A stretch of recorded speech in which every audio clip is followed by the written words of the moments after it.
आपको याद होगा कि अयोध्या कैंट पहले, जिसे फैजाबाद रेलवे स्टेशन के तौर पर नाम दिया गया था, वो मुख्य स्टेशन हुआ करता था। अयोध्या बहुत ही छोटा स्टेशन, केवल 3 रेलवे लाइंस हुआ करती थीं। अब उसको दोगुना करके 6 लेन का किया गया है और इस वक्त वहां पर जो प्रदर्शनी लगाई गई है रेलवे स्टेशन के अंदर, उसका अवलोकन करते हुए प्रधानमंत्री नरेंद्र मोदी आपकी टीवी स्क्रीन पर इस वक्त भारतीय रेलवे के जो कीर्तिमान हैं उनको भी दिखाते हुए कैसे अलग अलग तकनीक के जरिए भारतीय रेलवेज अपने नए विकास पथ पर आगे बढ़ रही है और अमृतकाल में भारतीय रेलवे की क्या यात्रा होगी उसका एक अवलोकन इसी रेलवे स्टेशन पर भव्य टर्मिनल के एक हिस्से में किया जा रहा है, जिसका अवलोकन इस वक्त प्रधानमंत्री नरेंद्र मोदी कर रहे हैं। जैसा कि आपको पता है कि उत्तर प्रदेश में अभी तक के इतिहास में पहली बार रेलवेज का 100% इलेक्ट्रिफिकेशन किया गया। इन सभी कीर्तिमानों की जानकारी प्रधानमंत्री को दी जा रही है और कैसे नए कोचेस का निर्माण किया गया है। आपको याद होगा कि काशी जब भी जाते हैं प्रधानमंत्री नरेंद्र मोदी DLW जो डीजल लोकोमोटिव वर्कशॉप है वहां पर रुकते हैं। वो एक बहुत ही प्राचीन संस्थान है इंजन निर्माण का, जो कि स्वयं काशी की धरती पर विद्यमान है। रायबरेली का जो कोच फैक्ट्री है उससे भी आप परिचित होंगे, जिसको फिर से रिवाइव करने का प्रयास इस सरकार के दौरान किया गया और वहाँ बड़े पैमाने पर इन्वेस्टमेंट किया गया। रेलवेज का इलेक्ट्रिफिकेशन 100% इलेक्ट्रिफिकेशन किया जा चुका है। चौड़ीकरण का काम भी उत्तर प्रदेश में जो ब्रॉड गेज बनाने का काम है, ब्रॉड गेज के कंप्लीट इलेक्ट्रिफिकेशन का कार्य किया जा चुका है और रेलवे स्टेशन का जो मॉडल है वो देख रहे हैं, क्योंकि पहला चरण जो है वो आज लोकार्पण किया गया। अभी इसके दूसरे चरण में इसको विस्तार दिया जाएगा, 5 गुना विस्तार, क्योंकि उम्मीद यह की जा रही है कि जैसे काशी कॉरिडोर के बनने के बाद, महाकाल कॉरिडोर बनने के बाद वहां पर आने वाले लोगों की, तीर्थयात्रियों की संख्या में, पर्यटकों की संख्या में भारी वृद्धि हुई। 13 करोड़ का आंकड़ा अभी हाल ही में काशी के कॉरिडोर के बनने के बाद आया है। अयोध्या में भी उसी तर्ज पर देश विदेश से पर्यटकों के आने का सिलसिला लगातार बढ़ेगा। उसको संभालने के लिए इस क्षमता का विस्तार किया जाना है। तो दूसरे चरण में इसकी जो क्षमता है रेलवे स्टेशन की, उसको 5 गुना विस्तार देने की जो तैयारी है, उसमें नई रेलवे लाइंस का निर्माण और नई ट्रेन्स के परिचालन की जो व्यवस्था है वो भी की जाएगी।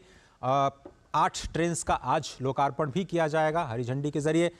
वंदे भारत और अमृत ट्रेन्स का एक साथ जुड़ाव, देश के अलग अलग कोने से अयोध्या को जोड़ने की जो आज परिकल्पना है वो आज जमीन पर आते हुए इस प्रथम चरण में आपको दिखाई देगी। और इस वक्त जो स्थानीय सांसद हैं, उप मुख्यमंत्री, मुख्यमंत्री और रेलवे मंत्री श्री अश्विनी वैष्णव के साथ इस रेल परियोजना के उस मॉडल का अवलोकन करते हुए और अश्विनी वैष्णव जी समझाते हुए कि किस तरह से इसका निर्माण किया गया है और कैसे अत्याधुनिक तकनीक का इस्तेमाल करते हुए इस नए टर्मिनल को बिल्कुल ग्रीन टर्मिनल के तौर पर विकसित किया गया है। कई सारे फेजेस में इसको, और स्पेस का यूटिलाइजेशन बहुत ही ज़बरदस्त, क्योंकि जगह बहुत कम थी वहाँ पर। चौड़ीकरण किया जाना था, 3 लेन को अगर 6 लेन किया जाना है तो पहले तो आपको पटरी बिछाने के लिए ही आपको विस्तार करना पड़ेगा। और उसके बाद जो टर्मिनल के लिए या स्टेशन के लिए जगह बचती है उसमें आप कैसे मल्टी स्टोरीड बिल्डिंग का निर्माण करते हैं, प्रतीक्षालय के लिए, फूड प्लाजा के लिए, लोगों के ठहरने के लिए, दुकानों के लिए, और कैसे एक रीडेवलपमेंट करते हैं आदर्श स्टेशन के रूप में अयोध्या धाम को। ये एक नई तस्वीर पूरी दुनिया के सामने ये है कि एयरपोर्ट की तरह आपको सभी सुविधाओं से लैस ये नया अयोध्या धाम का टर्मिनल, जिसका लोकार्पण प्रधानमंत्री के हाथों द्वारा, मुख्यमंत्री योगी आदित्यनाथ के हाथों द्वारा किया जा चुका है। सुनील मिश्र हमारे साथ जुड़ रहे हैं। सुनील, ये जो नया रेलवे स्टेशन बना है उसके बाद क्या कुछ तस्वीर बदलेगी और कैसे 1 से 1.5 लाख लोगों को संभाल पाएगी अयोध्या? अश्विनी या फिर परिसर जी, है जी जी। और ये सबसे बड़ी विडंबना थी अजय, यहाँ कहना बेहद प्रासंगिक होगा कि फैजाबाद जंक्शन मेन जंक्शन होता था, अयोध्या हाल्ट होता था, अयोध्या सेकेंडरी जंक्शन होता था। आज अयोध्या धाम जंक्शन पूरे अयोध्या जिले का सबसे सुव्यवस्थित और सबसे सुंदर जंक्शन बन चुका है।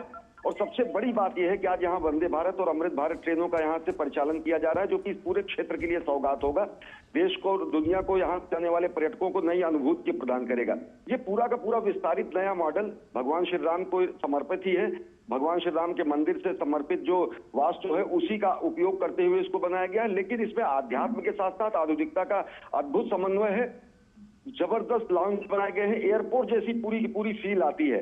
प्रथम चरण का ये काम निश्चित अभी कंप्लीट किया गया है। इसे भव्य तरीके से आज प्रधानमंत्री नरेंद्र मोदी ने इसे लोकार्पित किया है, राष्ट्र को समर्पित किया है, राम भक्तों को समर्पित किया है, देशवासियों को समर्पित किया है।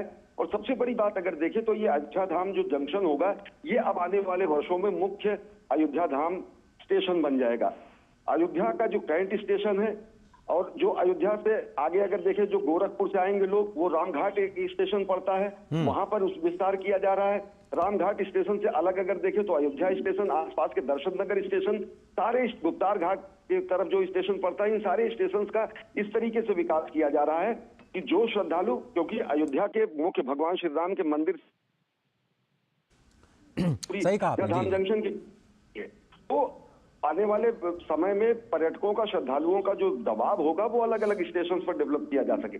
अत्याधुनिक सुविधा, शानदार एयरपोर्ट जैसी फील देने वाला ये अयोध्या धाम का स्टेशन है। इसमें क्रेश है, इसमें फर्स्ट एड की सुविधाएं की गई हैं, लाउंज इसका बहुत बड़ा है, इसमें एस्केलेटर लगाए गए हैं। और सबसे बड़ी बात, जो एक संवेदनशील अप्रोच दिखती है, सुगम भारत का दिखता है, सब जगह रैंप बनाए गए हैं। वर्तमान सरकार के कार्यकाल के अगर पहले देखें तो हमको, आपको अपने माता पिता, बुजुर्गों को या फिर वृद्धों को, रोगियों को स्टेशन पर ले जाना एक बहुत बड़ी मशक्कत होती थी। लेकिन सुगम भारत अभियान के साथ साथ एक संवेदनशील अप्रोच को देखते हुए समस्त दिव्यांगों के लिए, समस्त बुजुर्गों के लिए, रुग्ण रोगियों के लिए ऐसी व्यवस्था की गई है कि उन्हें तत्काल प्राथमिक सुविधा से लेकर हर तरीके की सुविधा अगर वो कहीं यात्रा में है तो वो हासिल की जा सके। देश भर के रेलवे स्टेशनों में ये दिखता है। और अयोध्या धाम निश्चित तौर से एक आधुनिक और आध्यात्मिक परिक्रमा का ही विस्तार है।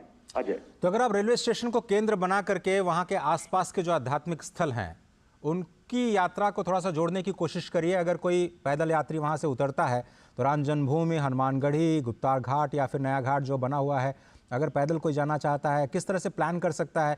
सुगम्य भारत का आपने जिक्र किया, शायद श्री राम भव्य राम मंदिर जो बन रहा है वहां पर भी बुजुर्गों के लिए विशेष व्यवस्थाएं की जा रही हैं।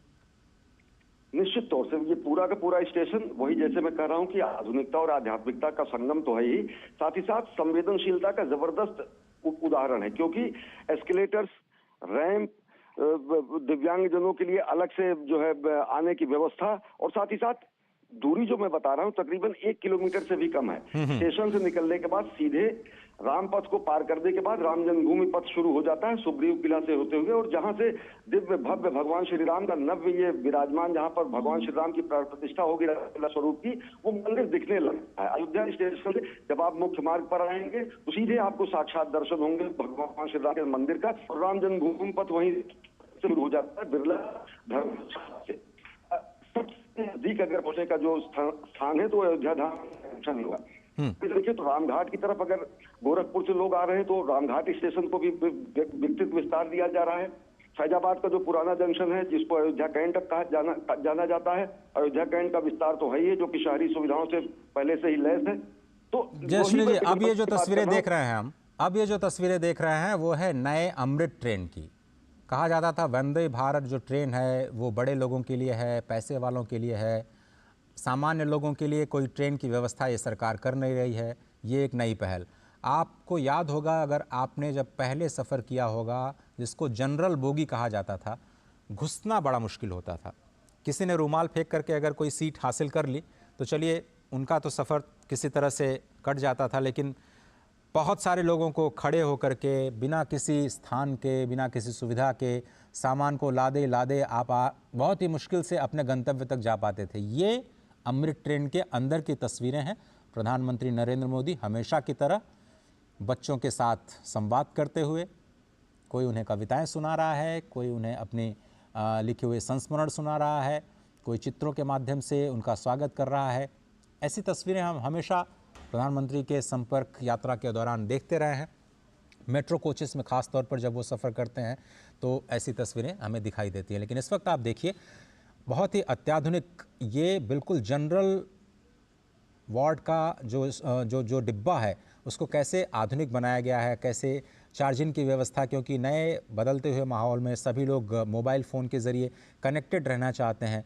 हर कोई हर स्टेशन पे देखता है कि इस वक्त मेरी गाड़ी कहाँ पहुँची, मैं कितनी देर बाद अपने घर पहुँच पाऊँगा, रेलवे स्टेशन पे कितनी देर रुक पाऊँगा, वहाँ पर क्या सुविधाएं हैं। तो ये सारी की सारी जो सुविधाएं हैं, चाहे वो पब्लिक अनाउंसमेंट की सुविधा हो या फिर clean neat and clean toilets की सुविधा हो, जो कि नॉर्मल जो यात्री के डिब्बे हैं उसमें कैसे दी जाए और कैसे तकनीक का इस्तेमाल करते हुए इसको भी सुविधाजनक बनाया जाए, उसकी एक कोशिश की जा रही है। अमृत भारत जो ट्रेन नई आज शुभारंभ की जाएगी, 2 अमृत भारत ट्रेन यहाँ से अयोध्या से, जो कि दक्षिण भारत को और ख़ास तौर पर मिथिलांचल को अयोध्या के साथ जोड़ेगी, नई दिल्ली को भी जोड़ेगी।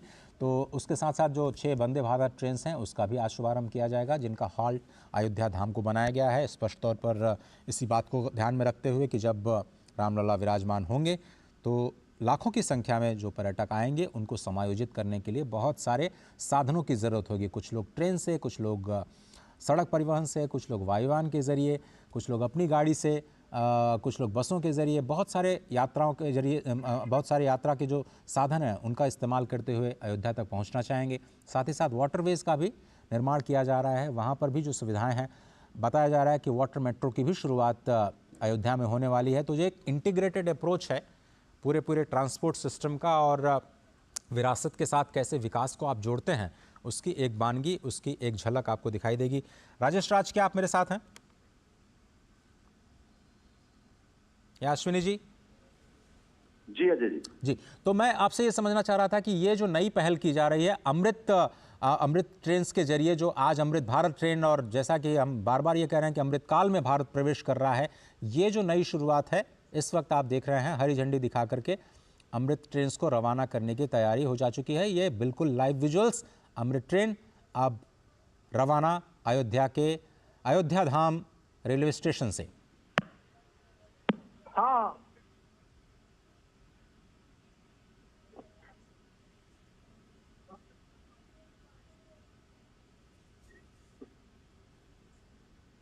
करतल ध्वनियों के बीच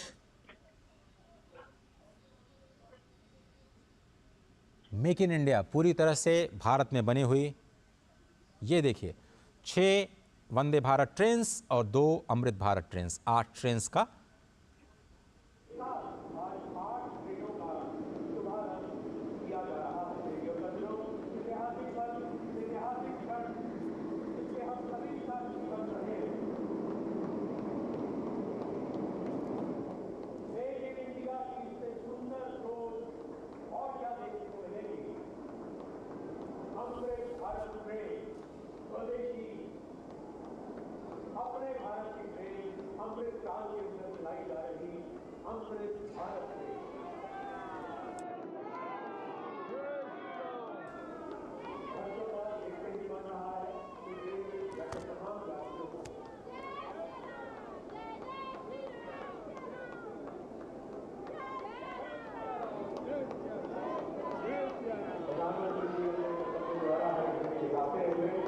और ट्रेन रवाना होते हुए सभी देख रहे हैं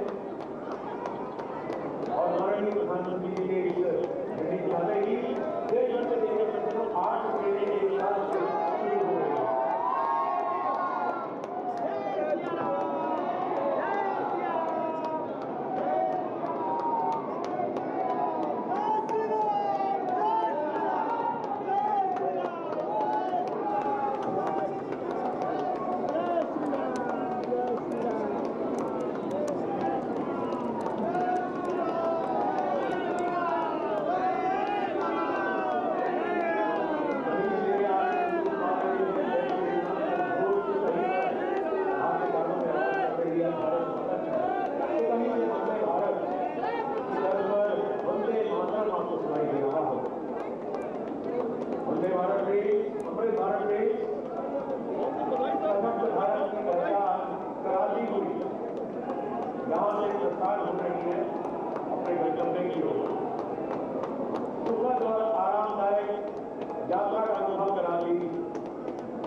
इतिहास में एक स्वर्णिम अध्याय लिखी हुई ये अमृत भारत ट्रेन।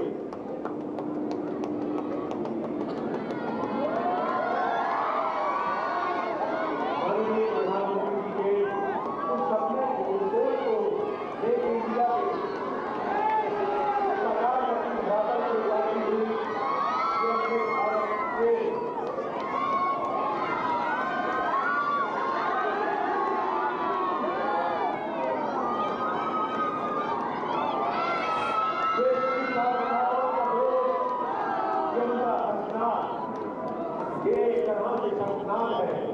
विकसित भारत की नई पहचान के लिए कि अब भारत को विश्व गुरु बनने से कोई नहीं रोक सकता।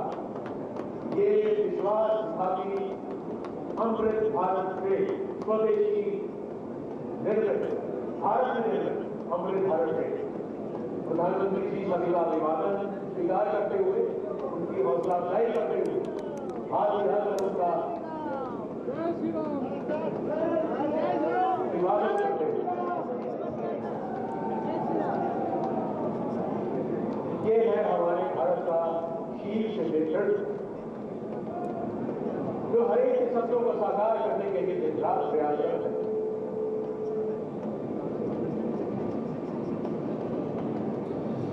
हम आभारी हैं, हृदय से आभारी हैं, आभार प्रकट करते हैं भारत के यशस्वी प्रधानमंत्री जी जिनके आगमन में आज इस धरा पर इतिहास बचा है।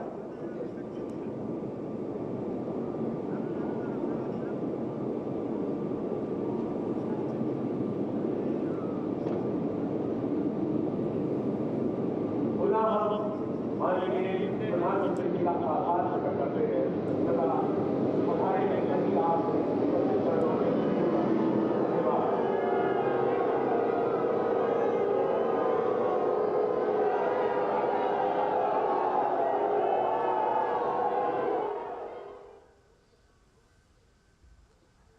अयोध्या धाम में 8 ट्रेन्स की जो सौगात है वो मिल चुकी है। स्पष्ट तौर पर आपने देखा कि 6 वंदे भारत ट्रेन्स और 2 अमृत भारत ट्रेन्स उनको भारत को समर्पित किया गया। जिन 6 वंदे भारत ट्रेन्स को रवाना किया गया है हरी झंडी दिखा करके, उसमें श्री माता वैष्णो देवी कटरा नई Delhi Vande Bharat express, Amritsar Delhi Vande Bharat express, Coimbatore Bangalore cantt Vande Bharat express, Mangalore Madgaon Vande Bharat express, Jalna Mumbai Vande Bharat express और अयोध्या आनंद विहार टर्मिनल वंदे भारत एक्सप्रेस शामिल है। ये 6 वंदे भारत एक्सप्रेसेस और 2 अमृत ट्रेन्स जिनका अब से थोड़ी देर पहले लोकार्पण किया। राजेश राज हमारे साथ जुड़ रहे हैं। राजेश राज, एक बार फिर से पहले तो आप एयरपोर्ट जो रेलवे टर्मिनल बनाया गया है उसी की खासियत बताइए। कैसे 3 मंजिला इमारत का निर्माण किया गया, कैसी तकनीक का इस्तेमाल किया गया, कौन कौन सी सुविधाएं हैं वहां पर आम यात्रियों के लिए? देखिए, जो एयरपोर्ट पर जो सुविधाएं अजय बहाल की जाती हैं वो तमाम सुविधाएं वहां पर हैं। और जो 3 मंजिला 3 फ्लोर का पूरा इमारत तैयार किया गया है, जब उसके बीच के लॉबी में आप जब खड़े होंगे तो आपको साफ तौर पर दिखाई पड़ेगा कि आप एयरपोर्ट पर खड़े हैं। कोई रेलवे स्टेशन जैसा कोई शक्ल वहां दिखाई नहीं पड़ता है। जो गेट है वो गेट ठीक उसी अंदाज में बनाए गए हैं जो एयरपोर्ट पर बनाए जाते हैं। और गेट की नंबरिंग की गई है बाकायदा, 1 नंबर 2 नंबर 3 नंबर इस तरह से नंबरिंग की गई है। और बहुत खूबसूरत नक्काशी के साथ तमाम जो चीजें डिस्प्ले की गई हैं उस पर साफ तौर पर अंकित है कि फर्स्ट फ्लोर पर है, क्या है, ग्राउंड पे क्या है, हम एस्केलेटर बनाए गए